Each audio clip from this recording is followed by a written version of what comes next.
Robert Hooke. Robert Hooke observó con un microscopio un delgado corte de corcho. Hooke notó que el material era poco poroso. Esos poros formaban cavidades poco profundas, a modo de cajas, a las que llamó células. Anton Bank utilizó un microscopio simple. Él sentó bases en la morfología microscópica. Es mejor conocido como el padre de la microscopía. Después, en 1819, Meyer le dio el nombre de histología.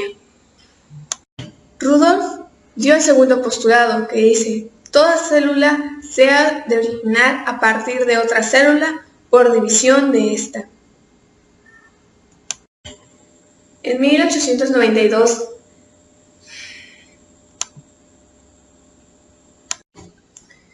Aristóteles dijo que los seres vivos salían de lodo, agua, materia inerte o inorgánica.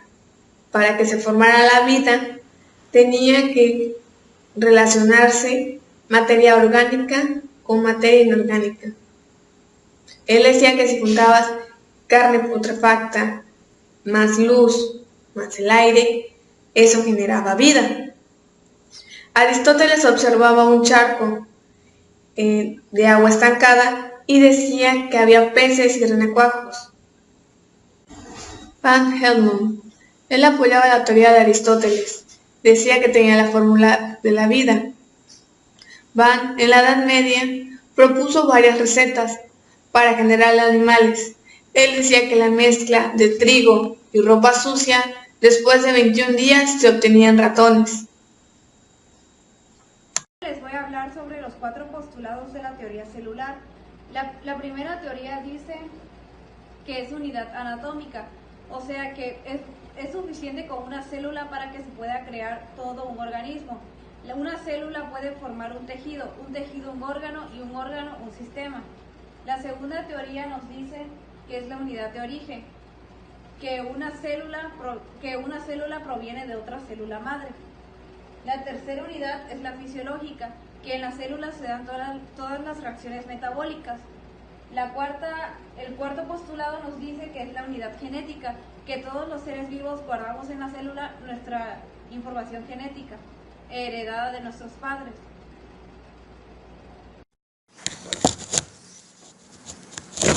No, es que eso está más frágil. Me lo puedo hacer nada más aquí. Nada más hacer nada más ahí agarrado. Nada más mientras de la explicación. Citoesqueleto.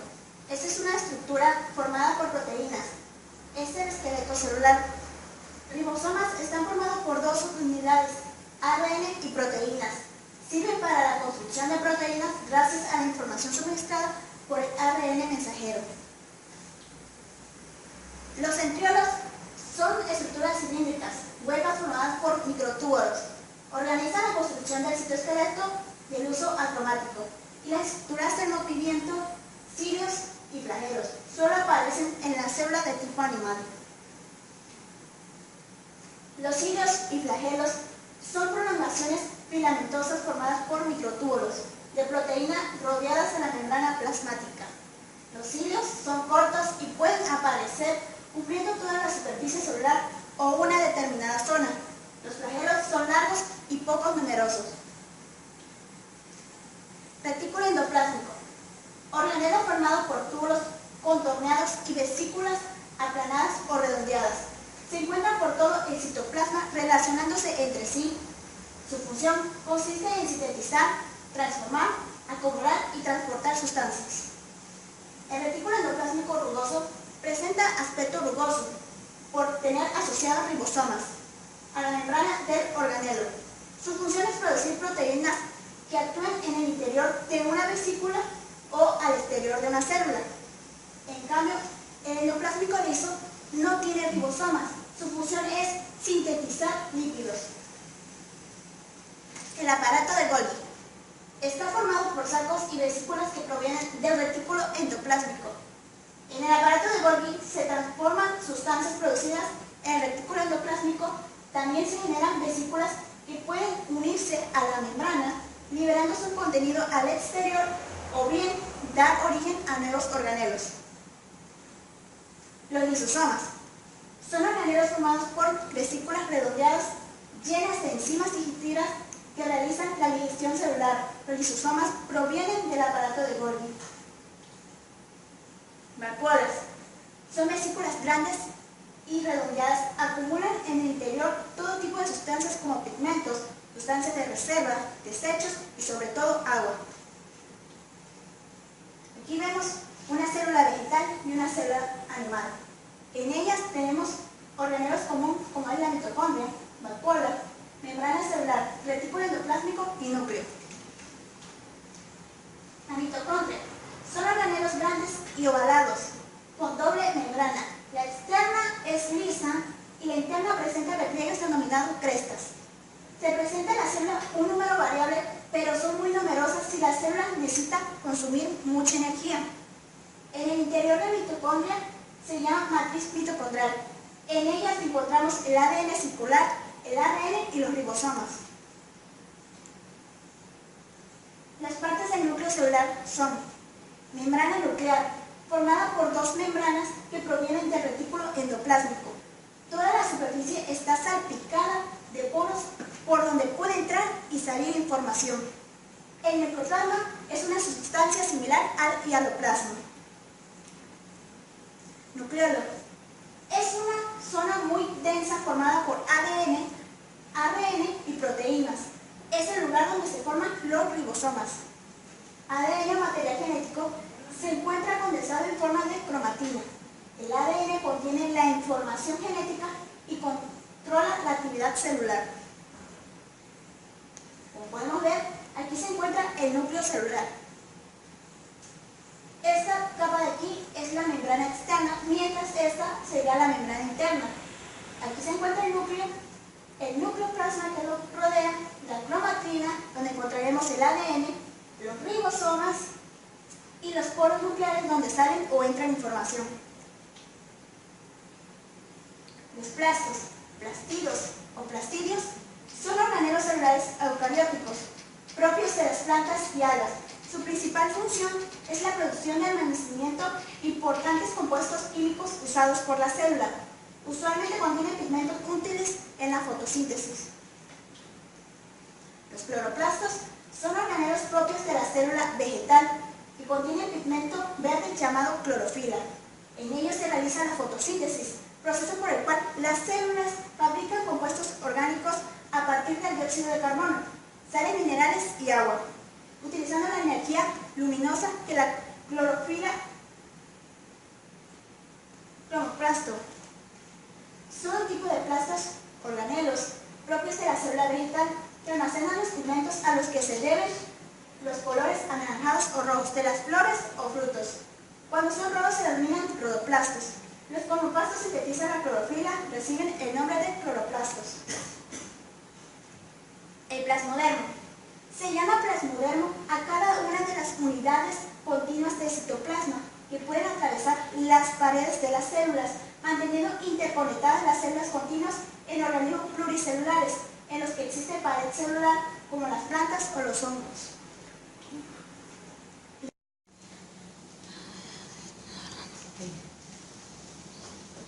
Leucoplasto. Son plastidios que almacenan sustancias incoloras o poco coloreadas. De acuerdo a la principal sustancia de reserva, son clasificados en amiloplastos, oleoplastos y proteinoplastos. Estos plastos son incoloros y se localizan en las células vegetales de órganos no expuestos a la luz, tales como raíces, tubérculos, semillas y órganos que almacenan almidón. Diferencia entre células animales y vegetales. Como podemos ver, la célula vegetal posee una pared celular, mientras que la célula animal no posee pared celular. La célula vegetal tiene una vacuola grande, mientras que la célula animal tiene una vacuola pequeña. La célula vegetal contiene cloroplastos, mientras la célula animal no tiene cloroplastos. La célula vegetal tiene flagelos solo en gametos, y el animal tiene flagelos. En ambos comparten los siguientes organelos: mitocondria, aparato de Golgi, núcleo, citoplasma, ribosoma, retículo endoplásmico rugoso y liso.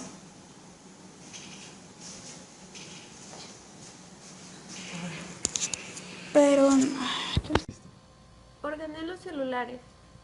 Entre ellos se encuentra la mitocondria, la cual es un organelo de forma cilíndrica formado por una doble membrana. A esta siguiente membrana se le llama cresta mitocondrial, que es en la cual o cerca de la cual están algunos tipos de sustancias como glucosa o carbón, creo, glucosa o carbón, y pues tiene como función extraer la energía de los alimentos en el caso de las células del cuerpo humano y realizar la respiración celular. Luego están las vacuolas, que son vesículas de gran tamaño que pueden ocupar desde un 30 a 90% dependiendo de si es una célula animal o vegetal teniendo las vacuolas más grandes. Y estas en general no se consideran como organelos, depende de dónde lo estén leyendo, es algo relativo, y participan en el almacenamiento principalmente de agua y almidón o sustancias de desechos. Está el citoesqueleto, el cual corresponde a una serie de filamentos que se encargan de mantener la forma y organización de la célula. Es como de donde penden el resto de los organelos, como de donde se sostienen. De ahí están los peroxisomas, que corresponden a pequeñas vesículas formadas en el aparato de Golgi. Estas contienen en su interior enzimas capaces de destruir sustancias tóxicas como el agua oxigenada. Entonces son como pequeños recolectores de basura andantes. Están los lisosomas, que son igual un tipo de vesícula formada por una sola membrana, que igual se forma en el aparato de Golgi. Esta tiene enzimas digestivas que le permiten digerir o degradar sustancias sólidas incorporadas a la célula. Están los ribosomas, que son como los trabajadores de la célula en algún sentido, son los que se encargan de formar proteínas y ácidos nucleicos. Se encargan de formar proteínas y son formadas por ácidos nucleicos, Se ubican en el citoplasma o unidos a la superficie externa del retículo endoplásmico rugoso y están presentes tanto en las células animales como vegetales y se relacionan con la síntesis de proteínas. Está el aparato de Golgi, el cual ya mencioné bastante, y este es un organelo encargado de procesar, empaquetar y distribuir lípidos y proteínas. Es como el FedEx de la célula. Todo esto lo hace mediante una forma... lo hace ya que está formado por una serie de sacos aplanados y que están presentes tanto en las células animales como vegetales, como ya antes mencioné. Está el retículo endoplásmico liso, que es parecido al rugoso, la única diferencia es que este no tiene ribosomas y por lo tanto este no se dedica tanto a formar proteínas. Y la diferencia que habría, por ejemplo, relacionan con la síntesis de proteínas. Está el aparato de Golgi, el cual ya mencioné bastante, y este es un organelo encargado de procesar, empaquetar y distribuir lípidos y proteínas. Es como el FedEx de la célula. Todo esto lo hace mediante una forma... lo hace ya que está formado por una serie de sacos aplanados y que están presentes tanto en las células animales como vegetales, como ya antes mencioné. Está el retículo endoplásmico liso, que es parecido al rugoso, la única diferencia es que este no tiene ribosomas y por lo tanto este no se dedica tanto a formar proteínas. Y la diferencia que habría, por ejemplo, entre una célula vegetal y un animal es que la vegetal tiene cloroplastos. Los cloroplastos pertenecen a un grupo de plastidios, al cual, al igual que la mitocondria, se encuentra formado por dos membranas, una interna y una externa, lo cual igual quiero mencionar en un momento. Estos contienen la clorofila y su principal proceso es la fotosíntesis, que es la formación del almidón, y esto es una manera de alimentar a la planta. Entonces mediante los cloroplastos es que se nutren las plantas.